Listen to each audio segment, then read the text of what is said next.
अस्सलाम वालेकुम, कैसे हैं आप सब लोग। उम्मीद है आप सब लोग ठीक होंगे। वालेकुम अस्सलाम।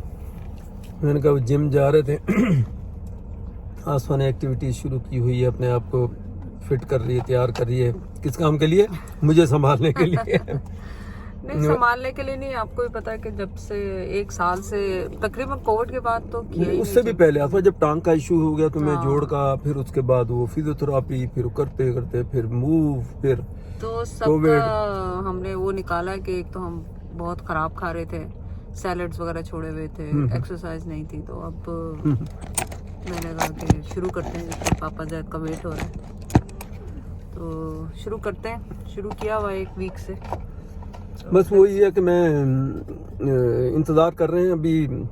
बस कभी अल्लाह की जो भी इसमें बेहतरी हो। अभी 3 दिन हो गए हैं कि मेरे सर्जन ने स्केड्यूल किया हुआ मुझे कॉल करने का। सिर्फ सर्जन का काम है वो कॉल करके बस मुझे जैसे उन्होंने ऊंच नीच बतानी होती है और ये करके फिर वो शायद मुझे ऑफिस बुलाए, पेपर जैसे साइन करना होता है।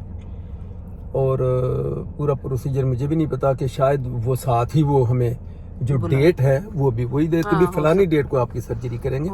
तो उसके इंतजार में बैठे हुए। अनफॉर्चुनेटली कुछ चीज़ें ऐसी हुई जिसलिए मैं कह रहा हूँ कि अल्लाह के प्लान था, अल्लाह बेहतर जानता है।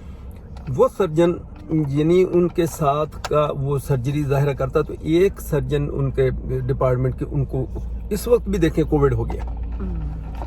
तो वो कह रहे हैं कि मैंने उनको कहा भी मैं 3 दिन से इंतज़ार कर रहा हूँ, सुबह से बैठता हूँ, मैं रात 10 बजे तक, 10 नहीं वो कहते हैं बस 8 बजे से देर इंतज़ार ना किया करो, 8 बजे तक इंतज़ार करो। रात के 8 बजे तक ना मैं कहीं ज़्यादा वॉशरूम भी जाओ तो भाग कर वापस आओ, फ़ोन साथ लेके जाओ, सोच ही दे। तो उन्होंने कहा जी असल में क्या हुआ कि एक सर्जन हमारा कम हो गया, जिसकी वजह से उनकी जो सर्जरीज हैं वो भी ये मेरे वाले सर्जन जो हैं यही उनको कवर कर रहे हैं। तो उसकी वजह से वो लेट नाइट आते हैं, फिर वो कॉल आपको नहीं कर पाते। तो डोंट वरी, उनके स्केजुअल में लिस्ट में है, वो आपको कॉल करके बहुत जल्द इन्फॉर्म करेंगे। अब वो मुझे ऐसे ही है कि वो जैसे कहते नहीं हो कुर्बानी से पहले बेचारा बकरा बछड़ा जो यूं यूं यूं यूं उसको पता लग जाता है कि यार मुझे कल इन्होंने काटना है। अब मुझे पता है सर्जरी है, भाई जल्द से जल्द कर दो यार, ये अभी इतना वो तो तड़पाओ और तरसाओ तो नहीं ना कि भाई अभी कॉल आएगी। और जैसे को क्या है कि स्ट्रेस हो रही है। अब जैसे जैसे दिन बढ़ते जा रहे हैं, जैद की एंजाइटी जो होती है वो स्ट्रेस, बेचैनी इस चीज की है कि यार बस मुझे कॉल करके मुझे अपॉइंटमेंट और मेरी सर्जरी करें। अब इंतजार मुझसे भी बहुत सारी चीजों में मुझे पता है इन लोगों को भी कि मुझसे ये वेट करना, इंतजार करना, अच्छा आज नहीं कल देखेंगे, कल नहीं। मेरी हमेशा इनसे लड़ाई, बच्चे हो आज नहीं, बस जो कल करे सो आज, मतलब उसको कर लो ना भी। अब यकीन करें उसकी वजह से मैं इतने कह सकते हो स्ट्रेस क्योंकि एंजाइटी एक्चुअली एंशियस हो रहे हैं। जैद के पेट में दर्द हो रहा है, जैद को वॉशरूम मतलब 2-3 दिन से हल्के हल्के मुझे मोशंस भी होने शुरू हो गए। ऐंठन उर्दू में जो कहते हैं पेट में जैसे ऐसे खिंचाव क्यों इंतजार में बैठा हूँ, जैसे फोन बजता वो आ गया। कल मेरे एक दोस्त पाकिस्तान से, वो भी मंसूर चीमा, अगर देखे बड़े जोर से हंसे जब मैं उनको मैं कहा यार चीमा साहब आपका फोन जो है ना, यकीन करें मैंने छलांग मारी कुर्सी से, एकदम चौंक गया मैं। छलांग से मरा था यूं करके हो गया कि डॉक्टर का फोन आ गया, देखा तो मंसूर। खैर वो इंतजार मुश्किल है। अब इसके लिए मुझे आज 3 दिन हो गए हैं या चौथा दिन भी शुरू हो गया। हर वक्त फ़ोन ऐसे पास रखा होता है सुबह से लेकर सो। हालांकि यहाँ का सिस्टम ऐसा नहीं है। वो लड़की रिसेप्शनिस्ट ने मुझे कहा कि आपको इन्फॉर्म कर देंगे कि अब डॉक्टर, मुझे ये होता कि शायद डॉक्टर डायरेक्ट कहीं कर लेगा, मेरी कॉल ना मिस हो जाता कि मेरा मसला ये हल हो, अल्लाह करे फिट हो के तो उसके बाद फिर सो आगे प्लान थे। तो जो अल्लाह की बेहतरी, अभी इस इंतज़ार में है। अभी हम जिम जा रहे थे तो कॉफ़ी वगैरह ली। अब ये है कि रोज़ घर से जैद को निकालते हैं, इसी बहाने चले जैद घर से भी निकल जाते हैं। जिम का ये है कि आपको पता, वो तो प्राइवेट जिम है लाइबा का, तो कोई और होता नहीं, जाते हैं तो वहाँ जाके जैद अपना बैठ के काम वाम करते रहते हैं। काम क्या करते हैं मतलब अपना लैपटॉप पे जो भी लगे होते हैं, मैं वहाँ पे वर्कआउट कर लेती हूँ, फिर आ जाते हैं, फिर जायरा के साथ टाइम स्पेंड करते हैं। बस यही हो रहा है।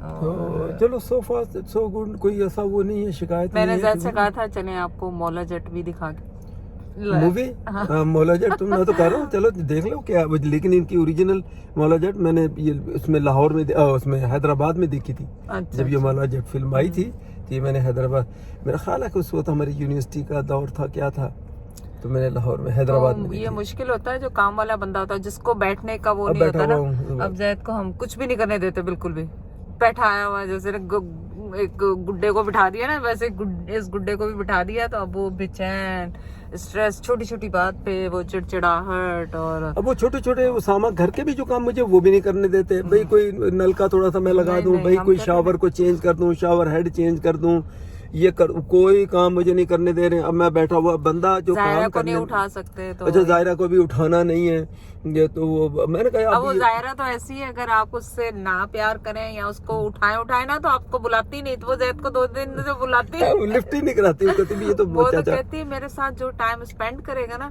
मैं उसके साथ ही करूंगी, पर फिर आएगी, फिर करेगी बू बू, कोई देख के कुछ देख के फिर पप्पी शप्पी करके वो फिर भी जाएगी। करेगी, वो बैठेगी भी, फिर आके यूं करके जप्पी डाल के बैठ जाएगी।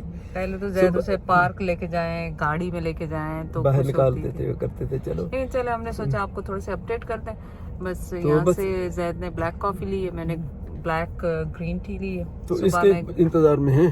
अब जैसे कोई अपडेट होगी तो इंशाल्लाह आप ये ना कहें कि अब एक दो ने कहा कि इतनी भी अपडेट ना किया कर। अरे भाई आपने नहीं देखनी, आप ना देखो।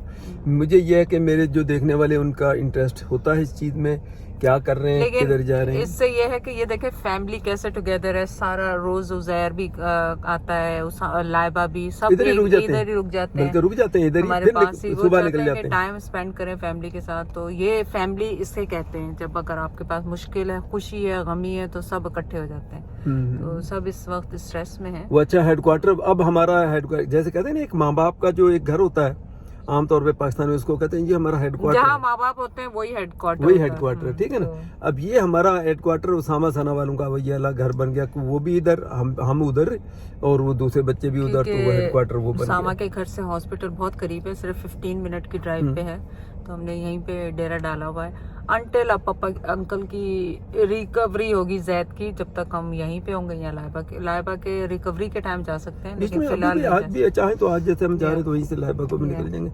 अच्छा, अभी इसी बहाने चलो मौका मुझे मिला आसफा, कमेंट देखो तो लोगों ने सिम्टम्स, मुझे कुछ लोगों ने जिनको शायद पहले ना पता हो, नए होंगे, उन्होंने पूछा आपसे सैम, मैं पहले भी बता चुका हूँ, सिम्टम मुझे बज़ाहिर ऐसा कोई सिम्टम नहीं जिसको हम पेन कहते हैं, या एंजाइना का जो दर्द होता है, या हार्ट दिल का जो दर्द होता है उसी को एंजाइना कहते हैं। वो डॉक्टर ने क्या एक्सप्लेन मुझे किया था आसफा, तुम्हें याद है? ये मेरे जो इस वाले जो कार्डियोलॉजिस्ट ने 2-3 दिन पहले, ये 2 चीज, एक को तो जाहिर हो जाता है कि उसको दर्द हो रहा होता, और एक को उसके सिम्टम्स कुछ और तरीके से होते हैं।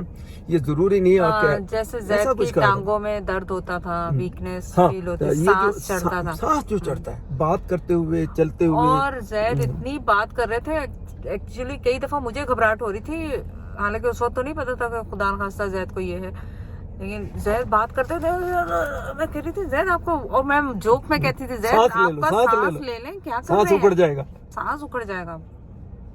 तो वो बात करते थे तो सांस ही नहीं लेते थे। अब है कि ठहरा, अब थोड़ा ठहर के बात करते हैं, क्योंकि उनको पता है कि उनका हार्ट जो है वो फुल हो रहा है। तो मैं वो बताने लगा था आसमा कि जिन्होंने अपनी मालूमात की, एक तो ये कि मुझे देखें, लेकिन मैं साथ ये भी कहूँगा कि अगर आपको, उस डॉक्टर ने, सर्जन ने भी कहा कि अगर आपको दिल का दर्द नहीं है, तकलीफ नहीं है, जैसे ऐसे घुटन होती है आपको ऐसा नहीं, तो भी अगर आपकी फैमिली हिस्ट्री है या आप समझते हो, तो आप अपने इलाज मुआवजे के बजाय आप इसके टेस्ट प्रॉपर करा लें।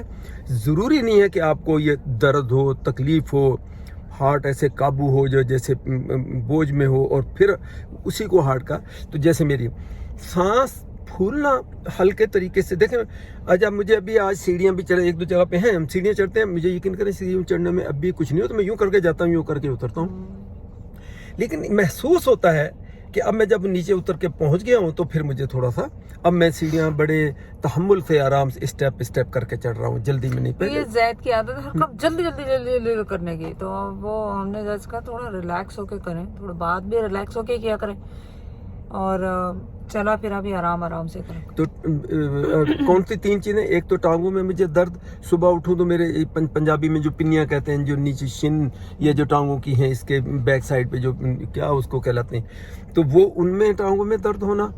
उठने और बैठने fatigue में थी जैद को ना, उठने बैठने जैसे में इरिटेटेड टाइप के हो रहे थे जैद, बहुत ज्यादा। पहले भी थे खैर, लेकिन अब कुछ ज्यादा ही हो रहे थे। क्या हमने मतलब पहले तो मैं हमने शुरू से ऐसे हूँ। हमने सोचा कि शायद एज कैचअप कर रही है, तो इसलिए वो इरिटेटेड हो रहे हैं, नहीं लेकिन तो बाद एज में मेरी पता क्या चला है, कुछ भी नहीं। एज कितनी हो गई बेबी है अभी। बताओ, फिर अपने मुंह से बताओ कितनी एज है।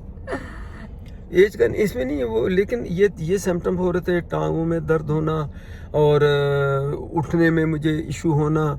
दूसरी बात है कि सांस चढ़ते हुए, बात करते हुए, वॉक करते हुए, सीढ़ियाँ चढ़ते हुए, बहुत ज़्यादा नहीं, मैं फिर बता रहा हूँ कि अगर बहुत ज़्यादा कहीं सांस अगर मुझे ऐसे खुदा न खास्ता हो जाए, जैसा कि मैंने देखा इसके मरीज को, मैंने करीब से देखा फैमिली में हमारे, वो बेचारे सांस लेने में उनको ऐसा इशू होता है कि दो बंदे पकड़ के तो अच्छा सांस लो भाई, यूं कर दो, लिटा दो भाई। शुक्र अल्लाह का मुझे इस किस्म का कोई सिम्टम्स नहीं हुआ। लेकिन दूसरी तरफ आप ये भी देखें, इसका मतलब आप ये ना समझे कि आप जो चीज़ आए दुनिया जहान की मेरी तरह वो खाते जाएं और समझे कि मैं बहुत सेहतमंद हूँ। क्यों ना मुझे सांस चढ़ता है, मैं सीढ़ियाँ, मैं कराची में एक दोस्त है, उसका फ्लैट है तो छठे मंजिल पे है आप। मैं कभी भी उनके साथ एलिवेटर के अंदर, उसके अंदर मैं नहीं जाता। मैंने कहा तुम लोग उसमें जाओ, मैं सीढ़ियों से आऊँगा। उनको ये तो वो हैरान होते थे, बोले यार आपको क्या तकलीफ है कि एलिवेटर है और आप कहते हो मैं सीढ़ियों से जाऊँगा, सीढ़ियों से आऊँगा। मैंने कहा नहीं, एक्सरसाइज है बंदे, मुझे कभी भी कुछ नहीं हुआ। मैंने कभी रास्ते में मुझे सांस लेने की ज़रूरत नहीं पड़ी। 6 स्टोरी तक की मैं बात कर रहा हूँ। सो आप केयरफुल रहें। एज फैक्टर, एज के साथ साथ आप अपने, ठीक है यंगस्टर को तो मैं नहीं कहूँगा, लेकिन अगर आप 50 प्लस हो जाएं तो मेरा ख्याल है कि इस किस्म की चीज़ों पे आप ध्यान रखें, खुराक को। प्लस अगर आपकी फैमिली में, जो कि और जैद की फैमिली में है, फैमिली तो मैंने तो सामा, लाइबा और जैर को अभी से अलर्ट कर दिया। मैंने कहा इनकी फैमिली में, क्योंकि इनकी बहन को, इनके भाइयों को, इनके अब्बू को, सबको था। सिस्टर का भी हमारे थे, उनको भी स्टेंट डले तो हुए इस हैं। वजह से प्लीज एक्सरसाइज करें, अपनी खुराक का ख्याल रखें और जैद को अपनी दुआओं में शामिल रखें बस इंशाल्लाह ताला। तो ये हैं 2-3 चीज़ें जो मैंने आपसे बता दी, ताकि जिनको ना पता हो कि भी ये सिम्टम को मैं गया क्यों, उसी में मेरे। अच्छा, फिर आखिरी बात ये कि मेरे रूटीन टेस्ट फैमिली हिस्ट्री की वजह से, क्योंकि हमारी फैमिली में ये चीज़ है सब कोई, तो इन्होंने डॉक्टर मेरा हर साल में मुझे ना सारे इसके टेस्ट करवाता है एनुअली। उस एनुअली एक लास्ट ईयर जो हुए थे उसमें कोई चीज़ नहीं थी, और इस मर्तबा 1 साल के बाद, 1.5 साल के बाद ये दूसरा टेस्ट हुआ, तो उसमें वहाँ फिर मेरा क्वेश्चन मैंने रेज किया, मैंने डॉक्टर मैंने कहा ये एकदम इतनी बुला के, वो कहता नहीं ये एकदम नहीं हुई। जो मशीन इनिशियल टेस्ट जहाँ तक तुम पहुँचे हो, जो टेस्ट जहाँ तक तुम्हारा हुआ, वो मशीन सिर्फ ये बताती है कि ब्लड फ्लो कम है, ब्लड फ्लो ज़्यादा है, ब्लड फ्लो में प्रॉब्लम है, समथिंग रॉन्ग है। लेकिन वो ये ब्लॉकेज नहीं बताती कि इतने %। ये समझते होंगे मेडिकल फील्ड से जो लोग हैं, तो वो nuclear medicine, radio active material inject करके जो वो बनाते हैं, 3-4 मरतबा आपको अंदर जाना पड़ता है, 2-3 घंटे का वो टेस्ट होता है। सो वो कह रहा है, ये भी आप जहन में रखें कि भी आप अगर उसमें ना, तो अब मुझे एक चीज़ नहीं आस पास समझ आती, एंजियोग्राफी क्या ये प्रोसेस मतलब तकलीफदेह है या डेंजरस है? फर्ज करें एक 50 साल का बंदा है, वो वैसे कहे अब डॉक्टर भाई भी मेरी एंजियोग्राफी करो, मैंने एंजियोग्राफी कराई, क्योंकि असल तो एंजियोग्राफी से चीज़ सामने आई। तो क्या ये, अब जो लोग देखने वाले अगर किसी को मालूम हो तो बताए कि ये क्या 50-55 वाले को जैसे हम ब्लड टेस्ट करते हैं, क्या उसको एंजियोग्राफी ऐसे करा लेनी चाहिए जिससे उसका दर्द सामने आ जाए? जैसे मेरी इस एज में, मतलब मेरी उन्होंने की, उनको डाउट था तो उन्होंने चेक किया। नहीं, मैं ये कह रहा हूँ अगर कोई प्रॉब्लम ना भी हो, कोई इशू सिम्टम नहीं भी है, फिर अगर वो जो टेस्ट, ब्लड टेस्ट कई बार तो नहीं हम कराते, चलो जी ये करा लो जी, लिपिड प्रोफाइल करा लो जी, या शुगर का टेस्ट करा लो जी, कोलेस्ट्रॉल का करा लो, यूरिक एसिड, ये कराते ही है ना नॉर्मल हालत में। कई बार तो बंदे को प्रॉब्लम्स नहीं होते हैं फिर भी कराते हैं। मेरा कहना है क्या हम एंजियोग्राफी नहीं ऐसे करा सकते? देखिए मेरे हार्ट के टेस्ट तो पता नहीं कब जमाने से होते चले आ रहे हैं, कभी सामने नहीं, सामने कब आया? जब एंजियोग्राफी हुई। ये मेरा क्वेश्चन है, तो इसका मुझे उम्मीद है कि आप लोग थोड़ा सा गाइड करेंगे और जवाब देंगे, ताकि और लोगों का फ़ायदा हो जाए। अगर इसमें कोई ऐसा इशू नहीं है तो बंदा फिर ये है कि एंजियोग्राफी करा ले, ठीक है ना? तो ये है, चलें दुआओं में याद रखें। इंशाल्लाह ताला फिर कोई वीडियो प्रॉपर कोई बनाएंगे। ये तो ऐसे ही वो हमने कहा टाइम पास करना है, कॉफ़ी पी रहे थे तो आपको भी थोड़ा सा अपडेट कर दें इंशाल्लाह। तो दुआ में याद रखें। अल्लाह हाफिज़।